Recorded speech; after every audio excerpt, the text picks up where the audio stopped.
খাওয়া, একটু টিভি দেখা, খেলাধুলা করা, আড্ডা দেওয়া। সমস্যা শুধু বড় ভাই তানভীর সবসময় মেঘকে চোখে চোখে রাখে।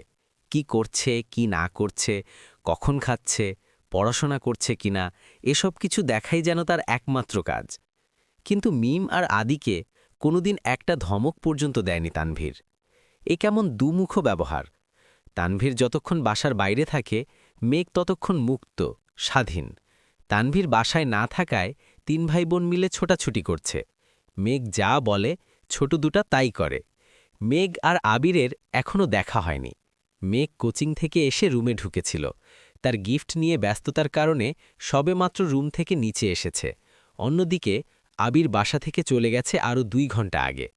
মেঘ, মিম আর আদির ছোটাছুটি শেষ হয় বড় আব্বু জনাব আলী আহমদ খানের বাসায় প্রবেশ দেখে। আলী আহমদ খান বাসায় ঢুকতে ঢুকতে নিজের স্ত্রী মালিহা খানকে জিজ্ঞেস করলেন, আবির কোথায়? মালিহা খান উত্তরে বললেন, ও তো তানভীরকে নিয়ে বের হল, বলল কি কাজ আছে।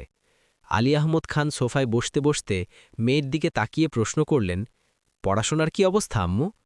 মেঘ শান্ত স্বরে উত্তর করল, আলহামদুলিল্লাহ, ভালো বড় আব্বু। তবে তবে কি? প্রশ্ন করলেন আলী আহমদ খান। আমার ফিজিক্স আর ম্যাথে একটু সমস্যা, কোচিংয়ের সাথে কুলাতে পারছি না, প্রাইভেটগুলোতেও অনেকটা এগিয়ে গেছে। আলী আহমদ খান বললেন, ঠিক আছে, তোমার জন্য প্রাইভেট টিউটার নিয়ে আসব, কাল বা পরশুর মধ্যেই ম্যানেজ করতেছি। তুমি চিন্তা করো না, মন দিয়ে পড়াশোনা করো আম্মু। তোমার ভাই তানভীর, ও আমার কোনো কথা শোনে না, আর না শোনে তোমার আব্বুরও কথা। কোথা থেকে মাথায় ভূত চেপেছে রাজনীতি করবে, পড়াশোনায় গুরুত্ব না দিয়ে রাজনীতিতে গুরুত্ব দিচ্ছে। তুমি পড়াশোনা করে ভালো করে মেডিকেলে অথবা ঢাকা বিশ্ববিদ্যালয়ে যেন চান্সটা হয়ে যায়। জি বড় আব্বু, চেষ্টা করব। খেয়েছ কিছু তোমরা? আলী আহমদ খান জিজ্ঞেস করলেন। এবার উত্তরটা মিম দিল, হ্যাঁ বড় আব্বু, খেয়েছি আমরা। ঠিক আছে, এখন রুমে গিয়ে পড়তে বসো। 3 ভাই বোন কোনো কথা না বলে 3 দিকে যার যার রুমে চলে যাচ্ছে। রাত 9টায় বাড়িতে ঢুকে আবির আর তানভীর। খাবার টেবিলে খেতে বসেছেন 3 ভাই আর আদি। মিম, মেঘ কেউ নেই। রান্নাঘরে 3 জন খাবার রেডি করছেন। বিকেলে আবির সাদা শার্ট পরে বেরিয়েছিল। সাদা শার্টের 2-3 জায়গায় একটু একটু রক্ত লেগে আছে, আর আবিরের হাতে 3টা ওয়ান টাইম ব্যান্ডেজ লাগানো। নজরে পড়ে ইকবাল খানের।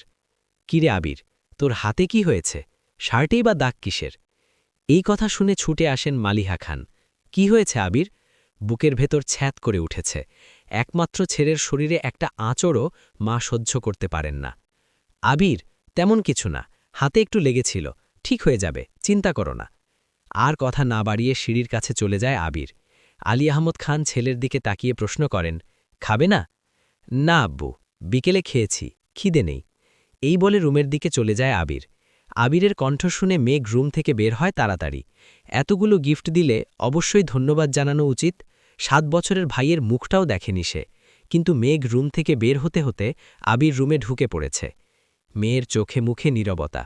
নিচে গিয়ে সবার সাথে খেতে বসে। তানভীরও খেতে বসেছে হাত মুখ ধুয়ে। ইকবাল খান তানভীরের উদ্দেশ্যে বলে, তুই তো ছিলি আবিরের সাথে, কি হয়েছে বল? তানভীর, চাচু আমি তো ভাইয়ার সাথে বের হয়েছিলাম, কিন্তু পরে আমি পার্টি অফিসে চলে গিয়েছিলাম, তাই সঠিক জানি না। মেঘ যেন কিছুই বুঝতে পারছে না। বাড়িতে এসেছে 7-8 ঘন্টা হয়ে গেছে। মানুষটার এখনও দেখেইনি সে, তার মধ্যে আবার কি অঘটন ঘটিয়েও ফেলেছে। সে শুধু চাচু আর ভাইয়ার মুখের দিকে তাকাচ্ছে বারবার। আহমদ আলী খান গম্ভীর স্বরে তানভীরকে বললেন, সে তো তোমার ভাই, কম বন্ধু বেশি।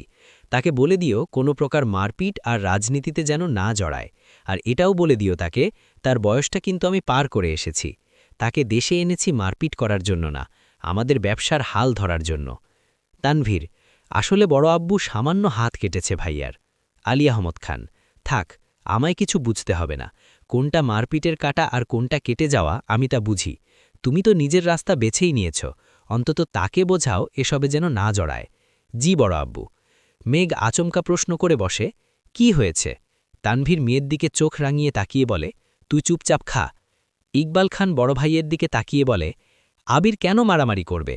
এত বছর বাইরে ছিল ছেলেটা, এখানে ওর এমন কে শত্রু আছে? বাড়ির সবার মধ্যে নীরবতা, কেউ কোনো কথা বলছে না। মেঘ মনে মনে ভাবছে, আবির ভাইয়া মারপিট করেছে, কিন্তু কেন?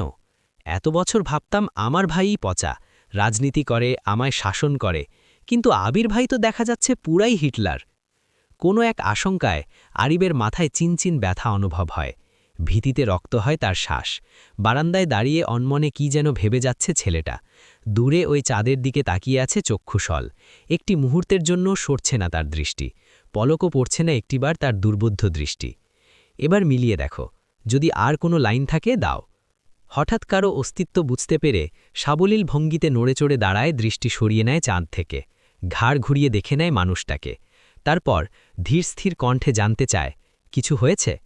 তানভীর সরল মনে বলে, বড় আব্বু বুঝতে পেরে গেছে তুমি মারপিট করেছ, তাই তোমাকে সাবধান করতে বলেছে যেন মারপিট আর রাজনীতিতে না জড়াও। আর কিছু?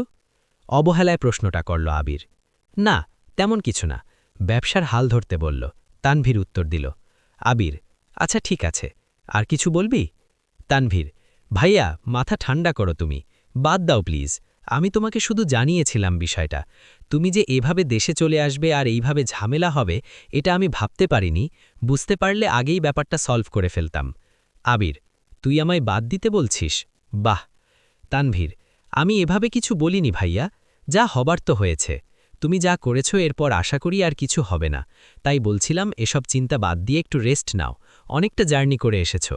আবির, আচ্ছা তুই এখন যা, এরপর থেকে আমার ব্যাপারে তোকে যেন কেউ কিছু না বলে, এটা সবাইকে বলে দিবি। এত বছর বাইরে ছিলাম, এখন তো আমি বাড়িতে আছি, যার যা কথা সব যেন আমায় সরাসরি বলে, আর আগামীকাল 12টার আগে কেউ যেন ডাকতে না আসে আমায়। তানভীর, আচ্ছা আসছি আমি। এতক্ষণে মেঘ ঢেকে গেছে চাঁদ। অসীম দূরত্বে তাকিয়ে কি যেন ভাবছে ছেলেটা। তারপর রুমে ঢুকে ব্যাগ থেকে একটা সিগারেট বের করে, বারান্দায় বসে সিগারেট জ্বালিয়ে ঠোঁটে ধরে। দৃষ্টি পড়ে দূরে গাছের পাতার ফাঁকে ল্যাম্পপোস্টের ক্ষুদ্র আলোর দিকে। তার নিচে 2-3টে কুকুর আপন মনে চিলাচিলি করছে। সিগারেট খাওয়াটা আরিবের নিত্যদিনের অভ্যাস না। যখন সে খুব রাগান্বিত বা চিন্তিত থাকে, বা যখন নিজেকে কন্ট্রোল করার সব শক্তি হারিয়ে ফেলে, তখন সিগারেটের ধোঁয়ার মধ্যে নিজের কষ্ট, রাগ, চিন্তা আর অভিমানগুলোকে উড়িয়ে দেয়।